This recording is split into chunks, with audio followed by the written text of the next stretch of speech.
Sa recipe nito, hindi mo kailangan ng maraming oras at maraming sangkap para makagawa ka ng ganito kasarap na merienda. Sa recipe nito, gagamit po tayo ng 3 perasong itlog. Medium size po ito mga Next naman, 1 cup na tubig, 1/2 cup na pure coconut milk, 1 teaspoon na vanilla essence, and dinahaluin po natin at maglalagay naman po tayo ng kaunting asin. Maglalagay na rin po pala tayo ng 1 cup na puting asukal. Then hahaluin natin ng mabuti, saka po natin ilalagay itong ating all-purpose flour na 2 cups. Then next naman po, maglalagay na tayo ng 2 tablespoon na baking powder.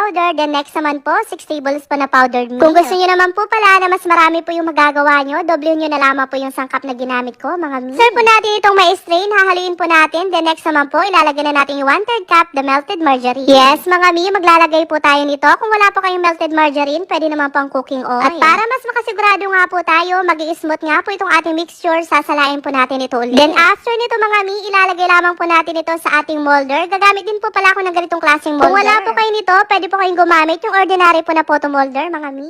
Take note po mga mi, hindi na po natin kailangan pa na i-brush ito ng cooking oil. Direkta na lang po natin ilalagay itong ating mixture. Then after nito mga mi, i-steam na po natin ito. Sa pag-steam naman po pala nito, kailangan po kulong-kulo na yung tubig sa ating steamer bago po natin ito isala. Then lalagyan natin ng tela yung takip po ng ating steamer. Then steam po natin ito ng mga 10 minutes. Yes mga mi, 10 minutes lamang po, makakapagluto na tayo ng ganito kasarap na merienda. Kaya naman, makalipas nga lang po ang 10 minutes, eto nga po at luto na. Ilang minuto nga lang pong nakalipas, eto po at pwede na natin itong i-unmold. Sa pag-unmold naman po pala nito, hindi po kayo mahirapan dahil kusa po yung matatanggal mga mi. At para mas masarap nga po ito, gagawa tayo ng pantopping sa taas. Kaya naman, eto po, meron ako ditong malambot na butter. Lalagyan ko lamang po ito ng powdered sugar. Kung wala naman po kayong powdered sugar, pwede naman po yung ordinary na puting asukal mga mi. After po natin itong mahalo, ipapahid lamang po natin dito sa ibaba. Depende po sa inyo mga mi kung gaano karami po yung gusto nyong ilagay. Pero dahil mas bet ko nga na medyo marami kasi pang merienda lang naman po namin ito, eto nga po at dinagdagan ko na. At para mas masarap nga po, mabalance yung tamis nitong ating inilagay, maglalagay naman po tayo ng cheese. Yes mga mi, yung cheese po yung kukumpleto dito sa ating recipe. O ayan mga mi, para maiba naman po yung puto nyo, sa ganitong parang nyo tulutuin. Mas masarap, mas nakakatakam at higit sa lahat mga mi, pwedeng-pwede nga po itong pangbenta.